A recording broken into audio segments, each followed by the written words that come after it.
кажется.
Тағы да маска тағамыз ба, қайлы кеш, қымбатты көрермен, Мейрамгүл Мәдәлі. Дәл осы сұрақты өздеріңізбен бірге талқылаймыз бүгін.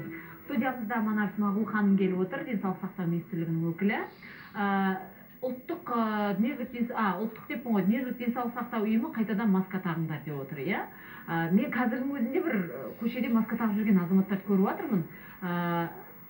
Түсіністікпен қарауға болады деп ойлаймын. Біз бұған үйреніп қалдық қой, өйткені, иә?